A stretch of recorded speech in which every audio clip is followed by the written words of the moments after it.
All right, welcome to week 2 of our cycles unit. For today, we're going to be learning about the element carbon and how it cycles on the Earth. And the question we need to answer is, how does sunlight make food? And I know that doesn't make any sense, but stick with me, it will during the course of the next few minutes. So here are the questions you should be listening for. Again, don't write these down, just listen for them. And as they come up, hopefully this, it works like an echo in your brain where you say to yourself, oh, I remember reading that. So we need to know why carbon's important, where carbon is found on the Earth, why are we concerned about carbon in our atmosphere on Earth, and how do plants turn an invisible gas into our food? So we're going to start here with some facts about carbon. Carbon obviously is an element on the periodic table. If you're curious or you want to add this, it's atomic number 6. It is a non-metal, but it's a key resource that does go through biogeochemical cycles here on Earth. And it's important because all living things need carbon. All the life forms we know of, which is to say here on Earth, are carbon-based life. And so basically one of the things that makes you change from being, non-living to living is carbon. There's a whole type of chemistry called inorganic chemistry, and that just means without carbon or not alive. It is important also because it is the element that plants turn into our food. All food starts in the plants or with plants, and eventually winds up either into an animal, or the animal gets eaten by another animal, or winds up rotting in the ground and decomposing. But the element that starts that chain is carbon. So basically, carbon is food.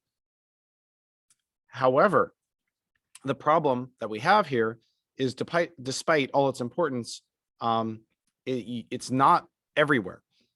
Only about 1/4% of the Earth's crust is carbon.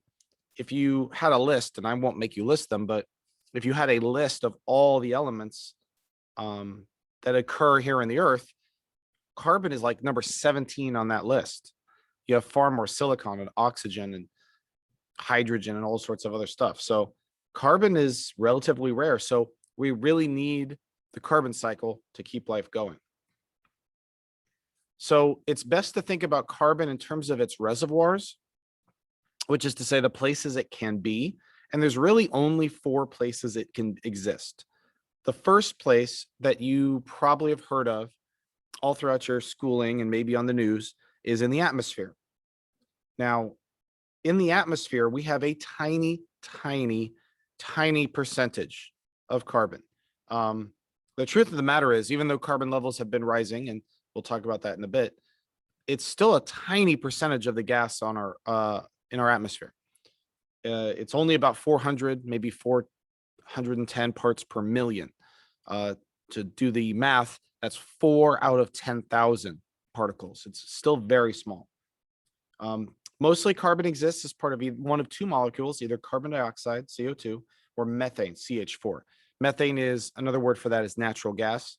And an interesting fact about methane, it actually doesn't smell. So if you have a gas leak in your house or you have a gas burner and you smell that weird, natural gas smell, that's actually added by the gas company to make sure people know if gas is leaking. It's not normally smellable. And obviously, I think it's pretty clear, but just to be 100% sure, the atmosphere is considered an abiotic reservoir. None of the carbon floating around in the atmosphere is alive. So even though plants use the carbon and it's breathed out by animals, it's not actually living. You can't make carbon dioxide babies. So the biosphere is the next reservoir, and that includes every single living thing. So if you're alive, you're considered a part of the biosphere. That includes both land and water, and I guess flying things, birds, but still a very, very, very small percentage of carbon. It's a little more than the air, but not much. Still talking far less than 1% of the Earth. Carbon is part of these molecules: carbohydrates, lipids, and proteins. Carbohydrate just means sugar. That includes complex sugars, and it also includes simple sugars like glucose. And lipids just means fat, and that mostly is in animals, although some plants have lipids, and of course proteins, which I'm sure you've heard of. Protein, what weightlifters use to get big, so to speak. But anyway, all of those have carbon. Like I said, carbon is food in the biosphere. And then you have the hydrosphere. Hydro is a fancy word for water. And so hydrosphere is all the water on the earth. When we talk about the hydrosphere, we're mostly talking about the ocean, though. And so when you think of the hydrosphere, I want you to try your very best to, in your mind, think of ocean, salt water, not necessarily fresh water. Now, there is some carbon in fresh water, but not very much at all. We do have more carbon in the hydrosphere, but it may be surprising that even with the size of our oceans, it's still less than 1% of all carbon is in the hydrosphere. So we're still talking about tiny amounts. Carbon exists mostly as dissolved CO2, which is to say carbon dioxide, similar to if you think about it, the bubbles in a can of soda or a bottle of soda, or the molecule carbonate is how you say that. And then you may have heard of something that has carbonate in it. It may be in your house right now. It's called sodium bicarbonate, which is also known as baking soda. Now, carbonate can be used by shellfish to make their shells. It's really cool. They literally breathe in the ocean water, and their bodies are so adept at doing this, they can literally excrete out their shells. Excrete meaning push their shells outside of their body.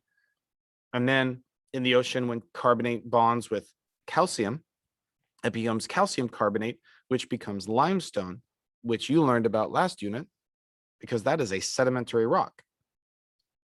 And that becomes the bottom of the ocean. So what's covering up all the basalt, all the igneous rock in the ocean is limestone, which is calcium carbonate. And then finally, we get to the biggest one, the geosphere. That is all the dirt on the earth, dirt, rocks, minerals, you name it. 99% of all the earth's carbon is in the ground. Now, carbon can be found naturally in rocks. It's rare, but it can be. The example is diamonds. A diamond is a carbon-based mineral. If you see a diamond, or I'm sorry, if you know anything about diamonds, you know how rare they are. The reason they're expensive is they're rare. They're hard to find. Most geologic carbon that we can think of, though, exists as the remains of something that used to be alive. Now, for the most part, we're talking plants.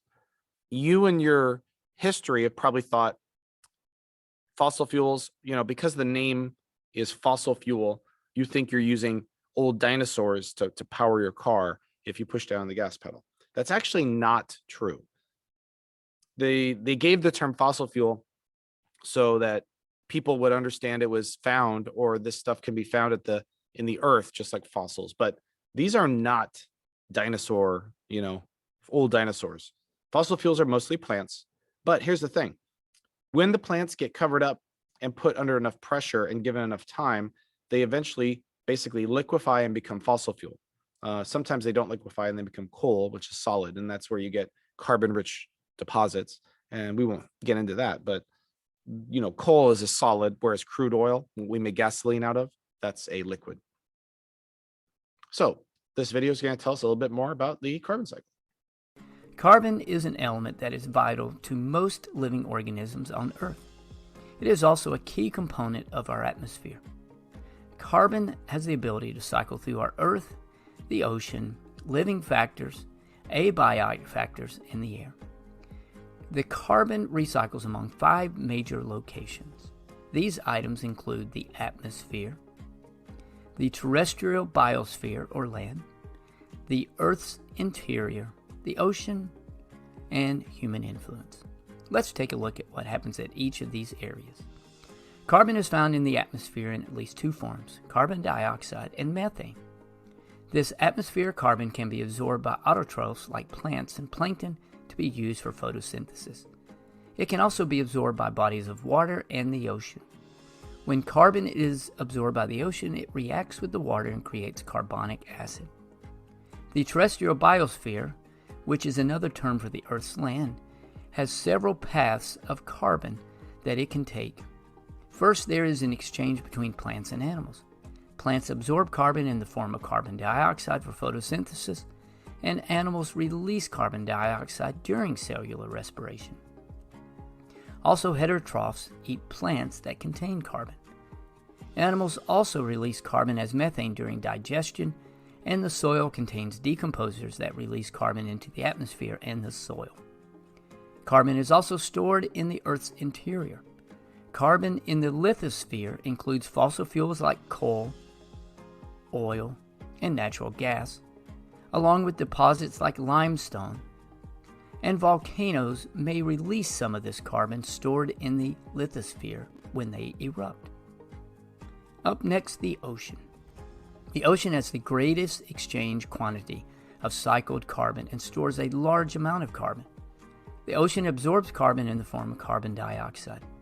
The ocean also has a large amount of plankton that absorbs carbon dioxide that it uses for photosynthesis.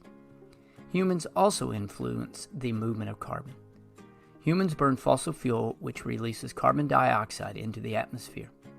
Also, the production of clinker, which is used for cement from limestone, also releases carbon. In addition, deforestation from humans can cause the amount of carbon in the atmosphere to increase. So there you go, an overview of the path of an atom of carbon that may take place during the carbon cycle. All right, so I'm going to go ahead and put this picture up here for you. You may need to pause the video because I'm going to move on here in the next few seconds, but I wanted you to at least see it. I recommend that you write this down, that you draw this picture. It doesn't have to be beautiful, just gives you some idea. But you may want to put carbon dioxide up there in the air.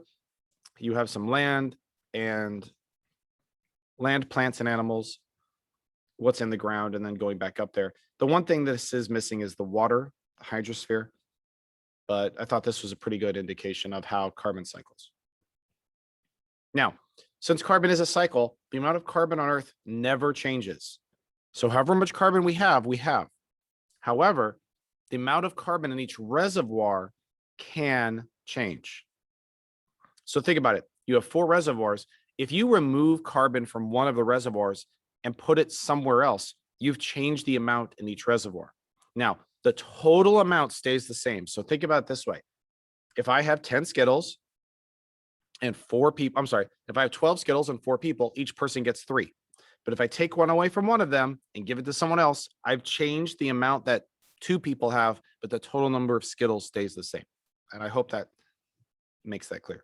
But what can you do to change the amount of carbon? Well, there's activities, there's things you can do. So for example, when you burn a tree, it reduces the carbon in the biosphere. The tree was alive, but it increases the carbon in the atmosphere because you're burning it and carbon's flying into the air. Also, you have a dead animal, let's say a dead mouse or something, it gets buried in the ground. Eventually, it does rot, it does go back into the soil, and now we've reduced the carbon in the biosphere and it increases it in the geosphere. So let's go ahead and try this out. I want you to think of those 4 activities on the right of your screen, and I want you to ask yourself, would doing each of those things increase or decrease the amount of carbon in which reservoir? And go ahead and pause the video, ask yourself each question, and then if you want to, in your notes on the side, you could even write down the answers, and then you can check, because I'm going to give you the answers, but go ahead and write those down, and let's see if you're right, and go ahead, and if you need to do the work now, pause the video now. All right, so the answers are, if I go scuba diving, I'm taking carbon out of the atmosphere. I'm breathing in carbon, and then I am breathing it out into the hydrosphere. So I'm removing it from the air and putting it in the water.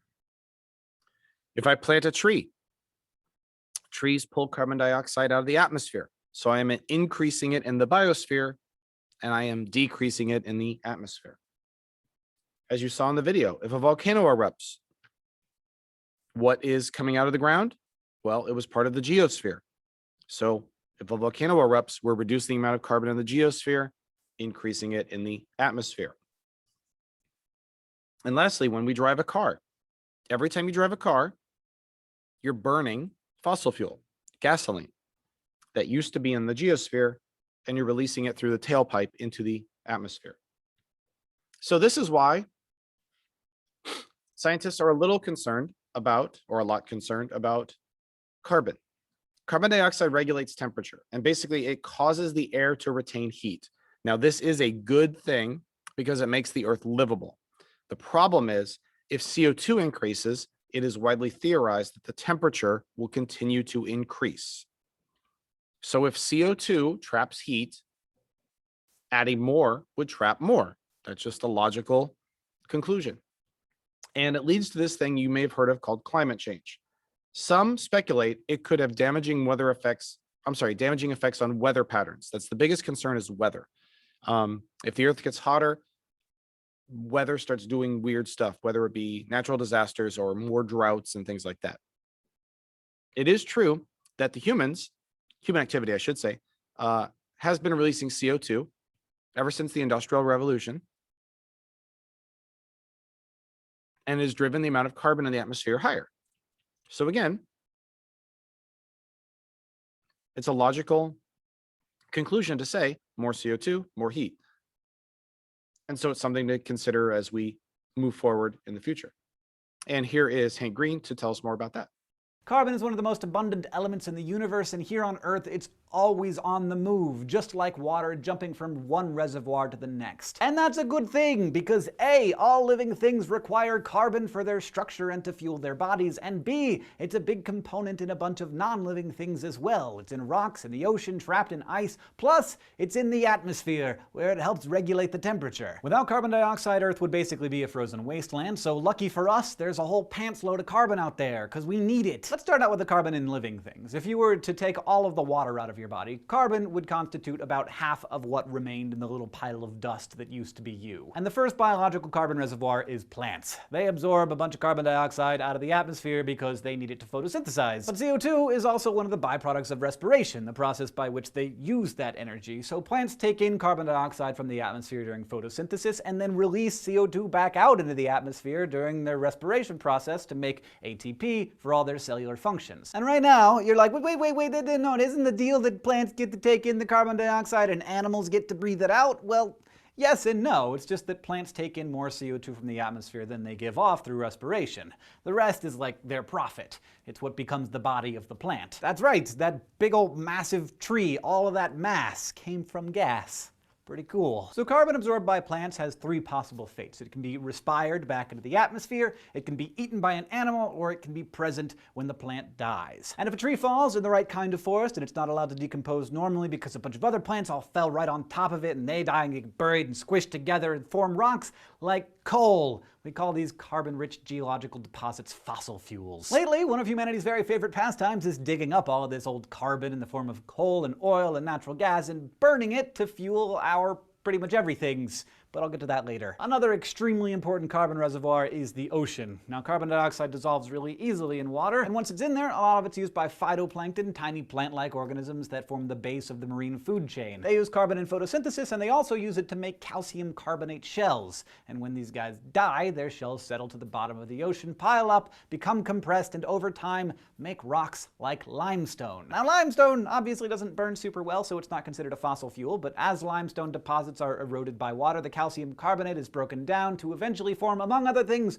carbon dioxide and carbonic acid. We make lime and cement by heating limestone, which produces a pretty good amount of carbon dioxide. And when we do burn fossil fuels such as coal and petroleum products and natural gas, it also releases carbon in the form of carbon dioxide that's been stored for hundreds of millions of years in the geosphere, which is just a fancy sciencey word for Earth rocks. This process is what started the atmospheric carbon dioxide levels rising like crazy in the past couple hundred years, and the excess of carbon dioxide in the atmosphere causes global climate change because CO2 in the atmosphere prevents some of the sun's energy from re-radiating back out into space. So yeah, our planet is getting warmer because we've been burning through this massive reservoir of carbon that we had locked underground. This is causing all kinds of problems that we can see already, and it's very likely going to keep causing bigger and bigger problems with time. And the situation could be helped a lot if we would just stop unlocking all of that carbon and spitting it in the atmosphere, but in some respects we don't even have control of the situation anymore because of ice. Remember how I said that carbon is often trapped in ice? Well, in places like Siberia and northern Canada and Alaska, cold places that also have plants,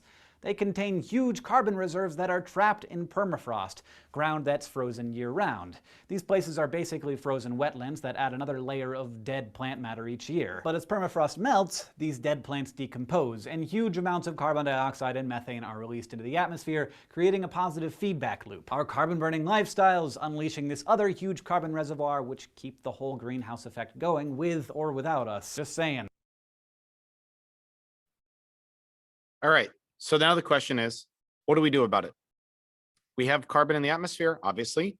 I don't think humans are going to stop driving cars, although we are driving more Teslas, which is nice. But still, you need electricity to power a Tesla. So what are we going to do about it? So one thing you can do is plant more trees. I don't know if you've seen the Team Trees hashtag or heard of Team Trees, but Mr. Beast and Mark Rober and the Slow-Mo guys channel on YouTube, a bunch of YouTubers are getting together to try and plant trees. They've planted, I think, 22 million trees. So it's fun you could look that up if you want Team Trees. But we could plant trees to get rid of the carbon dioxide. Why? Well, that's because plants pull carbon dioxide out of the atmosphere. Why do they do that? It is their food source. It is called photosynthesis. Photosynthesis is two words put together. It just means light building something. Photo means light, synthesis means to build. So during this process, what is photosynthesis? It is the green part of the plant, usually the leaves, vast majority of the time, using energy from the sun to break down CO2 from the air. They bring up water from the roots and they create a very simple sugar called glucose. It is the simplest, most basic carbohydrate. And there's the formula C6H12O6. You may have even heard of that before. Glucose is in all sugars, whether it be the sugar you sprinkle on your cereal in the morning or the sugar in fruit and things like that. When you eat a orange and you taste the sweetness, that is from glucose originally. But here's the good news. The waste product after all this, the waste product from photosynthesis is oxygen for us to breathe. So this is another drawing you're going to want to write down. On the left side is the formula for photosynthesis. So go ahead and show on your drawing that sun energy entering the system. Show that it's mixing CO2 and H2O and that it creates glucose and oxygen. And then on the right, I have a little flower for you to show you the direction and movement of everything. And again, if you need extra time, go ahead and pause the video, finish drawing this, and then resume the video when you're ready.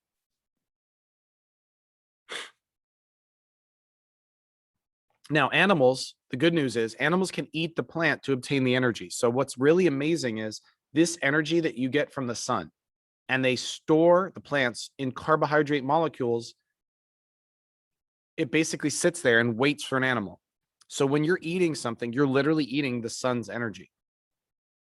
Or I put in there, when you eat an apple, you're eating sunlight. Why? Because it was the sun's energy that got trapped in those carbohydrate molecules. Quite literally, the sun's energy is inside food when you eat it. And the process where we get energy from food, that whole thing is called respiration. During this process, we take in carbohydrate and we breathe in oxygen and we make an energy molecule, ATP. If you want to know what it's called, it's adenosine triphosphate, but you don't need to write that down, but just know that it's ATP. And we breathe out CO2 and we generate water as a waste product. As a result, plants and animals form an absolutely perfect cycle. Waste from the plants is exactly what the animals need, and waste from the animals is exactly what the plants need. That is very important. Make sure you write that down. So here's a video about that. Wouldn't it be nice if the exhaust of your car could be used as fuel for your motorcycle, and the exhaust of your motorcycle could be used for fuel for your car? You would have a nice cycle in which both the car and the motorcycle benefited. Welcome to Moo Moo Math and Science and the relationship between photosynthesis and cellular respiration. Photosynthesis and cellular respiration have a similar relationship. The waste product of photosynthesis is used in cellular respiration, and the waste product of cellular respiration is used for fuel in photosynthesis. In order to stay alive, we need to eat. However, have you ever thought, do plants need food? Yes, But how do plants get food by just standing around all day? Plants get their energy using a process called photosynthesis.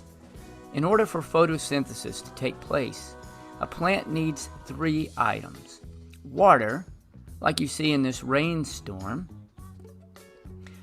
carbon dioxide, found in the atmosphere. In fact, we breathe out carbon dioxide, and it's also released into the atmosphere when we burn organic objects. And then last, sunlight. So here's how it works. Plants have small openings called stomata on their surfaces. Carbon dioxide in the atmosphere enter these tiny openings and travel to the chloroplasts. Photosynthesis occurs at these chloroplasts, which are small organelles that plants have. The plants take the carbon dioxide plus water and energy from the sun, and in a chemical reaction create sugar in the form of glucose and then some oxygen that it releases into the atmosphere. Sugar created in the chemical reaction, called photosynthesis, is used by the plant to create energy. You could define photosynthesis as the process by which plants and other items make food. It is a chemical process that uses sunlight to turn carbon dioxide and water into sugars that the cell can use as energy. Now, why is cellular respiration important? It's important because living organisms, including plants, generate energy for their daily activities using cellular respiration. Cellular respiration takes place at the mitochondria. Think of the mitochondria as the power plant for cells, similar to how cells use power plants for their energy. So here's how it works in basic terms.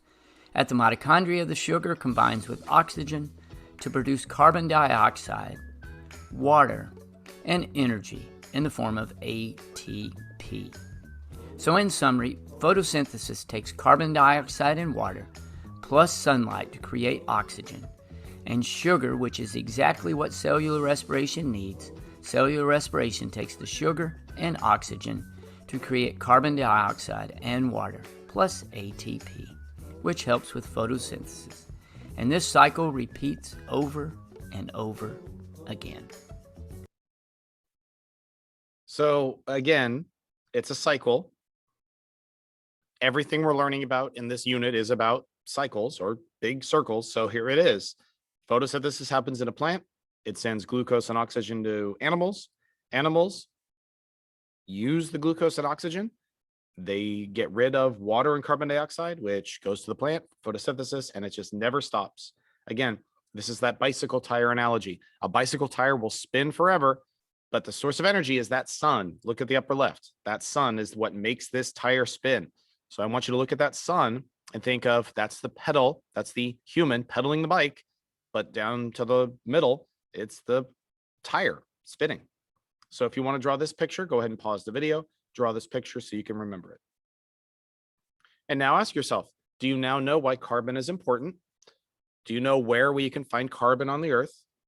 Do we know why scientists are concerned about carbon, especially in the atmosphere? And then do we know how plants turn an invisible gas, carbon dioxide, into their food and our food?